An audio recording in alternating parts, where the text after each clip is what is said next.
ಅವ್ರ ಬುಕ್ಕ ನೋಡಿದ್ರೇ ಗೊತ್ತಾಗ್ತದೆ. ಸ್ವಲ್ಪ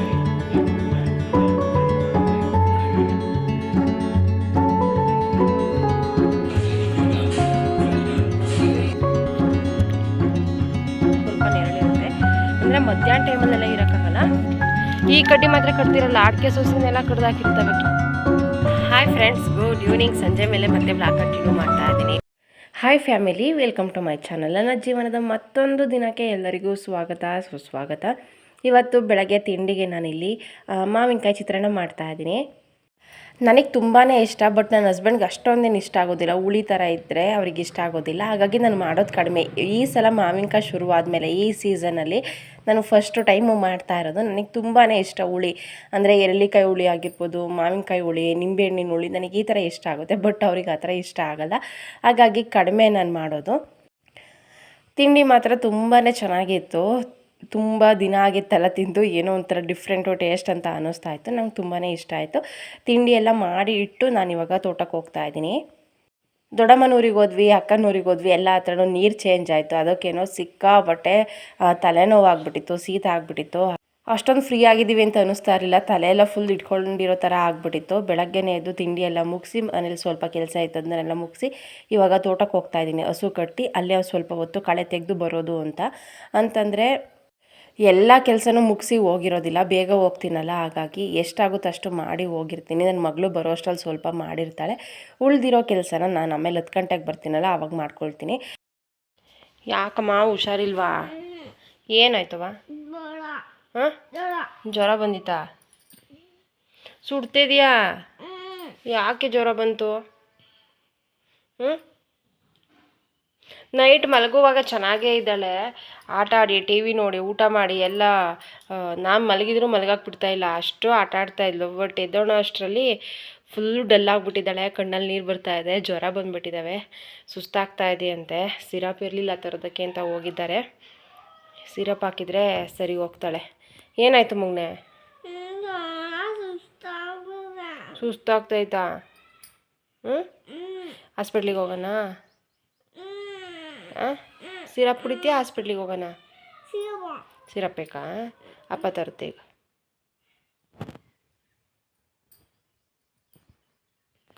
ಏನಮ್ಮ ಹೇಗಿದೆಯಾ ಈಗ ಹೇಳು? ಇವಾಗ ಸಿರಪ್ ತಂದು ಸಿರಪ್ ಕುಡ್ದಾಯಿತು. ಸುಸ್ತಾಗ್ತಾ ಇದೆ ಅಂದ್ಲು, ಕಲ್ಲಂಗಡಿ ಕಟ್ ಮಾಡಿಕೊಟ್ವಿ, ಸ್ವಲ್ಪ ತಿಂದ್ಲು 1-2 ಪೀಸು. ಈಗ ಜ್ವರ ಬಿಡ್ತಾ ಇದೆ ಅಂತ ಅನಿಸುತ್ತೆ, ಫ್ಯಾನ್ ಹಾಕು ಸೆಕೆ ಆಗ್ತಾ ಇದೆ ಅಂತ ಅಂದ್ಲು. ಈಗ ಹಣ್ಣು ತಿಂದು ಮಲಗಿದ್ದಾಳೆ. 1/4 ಗಂಟೆ ಆಗಿದೆ. ಈಗ ಸ್ವಲ್ಪ ಜ್ವರ ಕಡಿಮೆ ಆದಂಗೆ ಅನ್ನಿಸ್ತಾ ಇದೆ, ನೋಡಬೇಕು. ಕಮ್ಮಿ ಆಯಿತಾ ಬಂಗಾರಿ? ಹಾಂ, ಈಗ ಅವ್ಳ ಬುಕ್ಕ ನೋಡಿದ್ರೇ ಗೊತ್ತಾಗ್ತದೆ ಸ್ವಲ್ಪ ಕಡಿಮೆ ಆಗಿದೆ ಅಂತ. ಬಟ್ ಬೆಳಗ್ಗೆ ಈಗಿರಲಿಲ್ಲ, ಈಗ ಚೆನ್ನಾಗ್ತಾ ಇದ್ದಾಳೆ. ನನ್ನ ಹಸ್ಬೆಂಡ್ಗೂ ಹುಷಾರಿರಲಿಲ್ಲ, ಅವರೊಂದು ವಾರ ಆಯಿತು ತಲೆನೋವು ಶೀತ ಅಂತ ಅದೇ ಥರ ಇದು ಮಾಡ್ತಾಯಿದ್ದಾರೆ. ಇವಾಗ ಲಡ್ಡುಗೂ ಹುಷಾರಿರಲಿಲ್ಲ, ನನಗೂ ಕೂಡ ಫುಲ್ ತಲೆ ಇಟ್ಕೊಂಡಿರೋ ಥರ ಆಗ್ತಾಯಿತ್ತು. ಬೆಳಗ್ಗೆ ಕಳೆ ತೆಗಿಯೋದಕ್ಕೆ ಹೋದರೆ ಫುಲ್ ಬಗ್ಗಿದ್ರೇ ತಲೆ ಬಿದ್ದೋಗುತ್ತೇನೋ ಅನ್ನೋ ರೇಂಜಿಗೆ ತಲೆನೋವು ಬರ್ತಾಯಿತ್ತು. ಹಾಗಾಗಿ ನಾನು ಜಾಸ್ತಿ ಹೊತ್ತೇನು ಇರಲಿಲ್ಲ, ಒಂದು 9 ಗಂಟೆ ಅಷ್ಟರಲ್ಲೆಲ್ಲ ವಾಪಸ್ ಬಂದೆ. ನನ್ನ ಕೈಲಿ ಆಗಲಿಲ್ಲ. ನಾನು ಬರೋ ಅಷ್ಟರಲ್ಲಿ ಲಡ್ಡು ಕೂಡ ಪೇಷಂಟ್ ಆಗಿಲ್ಲ. ಬೆಳಗ್ಗೆ ಇದ್ದಾಗ ಚೆನ್ನಾಗೇ ಇದ್ದಾಳೆ, ನಾನು ಹೋಗಿ ಬರೋ ಅಷ್ಟರಲ್ಲಿ ಅವಳಿಗೂ ಕೂಡ ಹುಷಾರೇ ಇರಲಿಲ್ಲ. ಸ್ವಲ್ಪ ಈ ಥರ ಅಮೃತಾಂಜನ್ ಹಾಕ್ಕೊಂಡು ಬಿಸಿನೀರಿಗೆ ಸ್ವಲ್ಪ ಕಾವು ತೊಗೊಂಡ್ರೆ ತಲೆನೋವು ಕಡಿಮೆ ಆಗುತ್ತೆ ಅಂತ ಈ ಥರ ಮಾಡ್ತಾಯಿದ್ದೆ. ಚೆನ್ನಾಗಿದ್ದರೆ ಮಾತ್ರ ಏನು ಬೇಕಾದ್ರೂ ಮಾಡಬಹುದು. ಸ್ವಲ್ಪ ಚೆನ್ನಾಗಿಲ್ಲ, ಶೀತ ಆಗಿದೆ, ತಲೆನೋವು ಬಂದಿದೆ ಅಂದ್ರೂ ಕೂಡ ಏನು ಮಾಡೋದಕ್ಕಾಗೋದಿಲ್ಲ. ನಂಗೆ ಬೇಗ ತಲೆನೋವು ಬಂದುಬಿಡುತ್ತೆ, ಹಾಗಾಗಿ ನಂಗೆ ಏನೂ ಮಾಡೋದಕ್ಕಾಗೋದಿಲ್ಲ. ತಲೆನೋವು ಅಂದರೆ ಫುಲ್ ಕುತ್ತಿಗೆ ನೋವು, ತಲೆನೋವು ಆ ಥರ ಜಾಸ್ತಿನೇ ಬಂದುಬಿಡುತ್ತೆ. ಸ್ವಲ್ಪ ಈ ಥರ ಸ್ಟೀಮ್ ತೊಗೊಂಡ್ಮೇಲೆ ಸ್ವಲ್ಪ ಕಡಿಮೆ ಆಯಿತು ಅಂತ ಅನ್ನಿಸ್ತು. ಸ್ವಲ್ಪ ಟ್ಯಾಬ್ಲೆಟ್ ತೊಗೊಂಡು 1 ಅವರ್ ಚೆನ್ನಾಗಿ ನಿದ್ದೆ ಮಾಡಿ ಎದ್ದ ಮೇಲೇ ಕಡಿಮೆ ಆಗಿದ್ದು. ಬರೀ ಅಮೃತಾಂಜನ್ ಹಚ್ಕೊಂಡ್ರೆ ಅಷ್ಟಕ್ಕೆಲ್ಲ ನನಗೆ ಹೋಗೋದೇ ಇಲ್ಲ, ಅದು ಟ್ಯಾಬ್ಲೆಟ್ಸ್ ತೊಗೊಂಡು ಅಭ್ಯಾಸ ಆಗಿಬಿಟ್ಟಿದೆ. ಮಾತಾಡ್ಸ್ಕೊಂಬರೋಣ. ಯಾಕವ? ಬಾರಮ್ಮ ಇಲ್ಲಿ. ಐಲ ಹರಿ ಬಾರ್ಲ ಇಲ್ಲಿ. ಹಾಯ್ ಜಾನು. ಜಾನುಮ್ಮ, ಹಾಯ್ ಜಾನು. ಏನು ಏನಮ್ಮ? ಮಮ್ಮಿ ಫಸ್ಟ್ ಬಂದಿತ್ತಲ್ಲ ನಾಯಿ ಅದೇ ಥರ ಇದೆಯಲ್ವಾ ಇದು? ಅದು ಸ್ವಲ್ಪ ಕಲರ್ ಸ್ವಲ್ಪ ಚೇಂಜ್ ಇತ್ತು, ಅದು ಡಾರ್ಕ್ ಇತ್ತು ಅದು ಸ್ವಲ್ಪ. ಏನಮ್ಮ ಇದು ಪಕ್ಕ ಕೂತ್ಕೊಂಡ್ರೆ ಅದು ಕಾಣಿಸೋ ಥರ ಇದ್ದರೆ ಸುಮ್ಮನಿರುತ್ತೆ. ಅದು ಮನೇಲಿ ಅವ್ರ ಮನೇಲಿ ಯಾವಾಗಲೂ ಮನುಷ್ಯರ ಜೊತೆ ಇದ್ದ ಅಟ್ಯಾಚ್ಮೆಂಟ್ ಬೆಳೆಸ್ಕೊಂಡಿದೆ. ನಾವು ಒಂಚೂರು ಮರೆ ಅದು ಅಂತಂದರೆ ಒಳಗೆ ಹೋದ್ರು ಅಂತಂದರೆ ಕೂಗ್ತಾ ಇರುತ್ತೆ. ಏನುವ ಅಡ್ಜಸ್ಟ್ ಆಗು, ಅವಾಗ ನೀನು ಕಟ್ಟಕ್ಕಲ್ಲ, ಯಾವಾಗಲೂ ಫ್ರೀ ಆಗಿಬಿಡ್ತೀವಿ ಆಯಿತಾ. ಈಗ ಮಾತೇ ಬರಲ್ಲ, ಒಳಗೋದ ತಕ್ಷಣ ಕೂಗುತ್ತೆ. ಮಧ್ಯಾಹ್ನ ಅಷ್ಟರಲ್ಲಿ ಸ್ವಲ್ಪ ಚೆನ್ನಾಗಿದ್ಲು, ಹಾಗಾಗಿ ಆವಾಗ ಬೇಡ ಅಂದ್ರೂ ಕೇಳಿಲ್ಲ, ಸ್ನಾನ ಮಾಡಲೇಬೇಕು ಅಂತ ಅಂದ್ಲು. ತಲೆ ಸ್ನಾನ ಏನೂ ಮಾಡಿಸ್ಲಿಲ್ಲ, ಹಾಗೆ ಸ್ವಲ್ಪ ಸ್ನಾನ ಎಲ್ಲ ಮಾಡಿಸಿ ರೆಡಿ ಮಾಡಿದೆ. ಬಲೂನ್ ಇಟ್ಕೊಂಡು ಆಟಾಡ್ತಾ ಇದ್ಲು. ಮಕ್ಕಳು ಮನೇಲಿ ಆಟಾಡಿಕೊಂಡು ಕೂಗಾಡಿಕೊಂಡು ಆ ಥರ ಇದ್ರೇ ಚೆಂದ. ಹುಷಾರಿಲ್ಲದೆ ಸಪ್ಪಗೆ ಮಲಗಿದ್ರಂತೂ ಅವ್ರು ನೋಡೋದಕ್ಕಾಗೋದೇ ಇಲ್ಲ. ಬೆಳಗ್ಗೆ ಒಂದು 2-3 ಗಂಟೆ ಅಂತೂ ಸಿಕ್ಕಾಪಟ್ಟೆ ಬೇಜಾರಾಗ್ತಾಯಿತ್ತು, ಅಷ್ಟು ಡಲ್ ಆಗಿಬಿಟ್ಟಿದ್ಲು. ಈಗಲೂ ಪೂರ್ತಿ ಹುಷಾರಾಗಿದ್ದಾಳೆ ಅಂತಲ್ಲ, ಆದರೆ ಬೆಟರ್ ಆಗಿದ್ದಾಳೆ.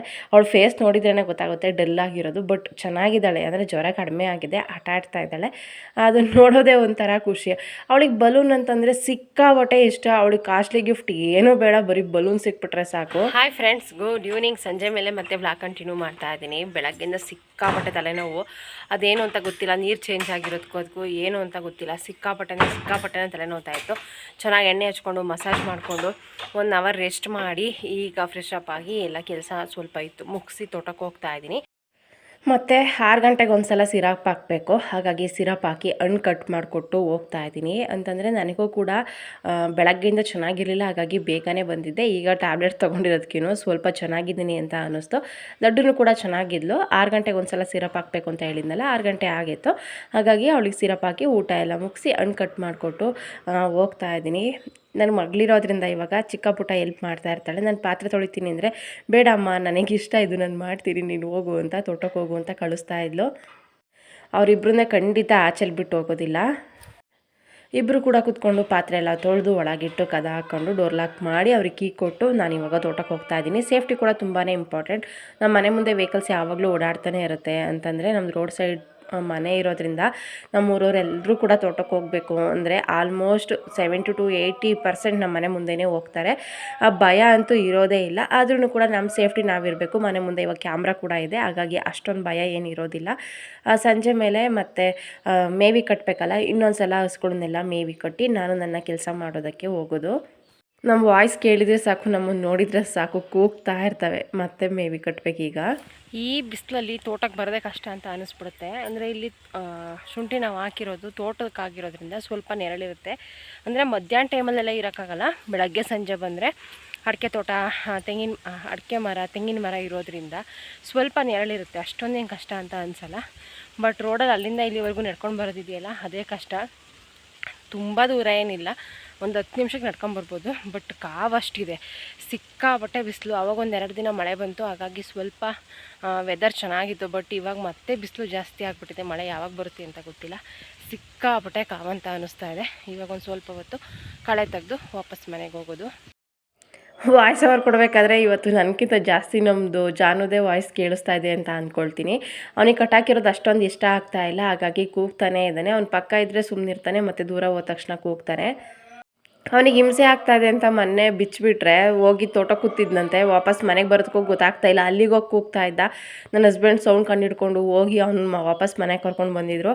ಅಂತಂದರೆ ವಾಪಸ್ ಮನೆಗೆ ಬರೋದಕ್ಕೆ ಅವನಿಗೆ ಗೊತ್ತಾಗೋದಿಲ್ಲ, ಇನ್ನೂ ಅಭ್ಯಾಸ ಇಲ್ವಲ್ಲ. ಹಾಗಾಗಿ ಇವತ್ತಿನ ಪುಟಾಣಿ ವ್ಲಾಗ್ ಈ ಥರ ಇತ್ತು. ನಿಮಗೆ ಇಷ್ಟ ಆಗಿದೆ ಅಂತ ಅಂದ್ಕೊಳ್ತೀನಿ. ಇಷ್ಟ ಆದರೆ ಲೈಕ್ ಮಾಡಿ, ಶೇರ್ ಮಾಡಿ, ಸಬ್ಸ್ಕ್ರೈಬ್ ಆಗಿ. ಸಿಗ್ತೀನಿ ಮುಂದಿನ ವ್ಲಾಗಲ್ಲಿ. Thank you.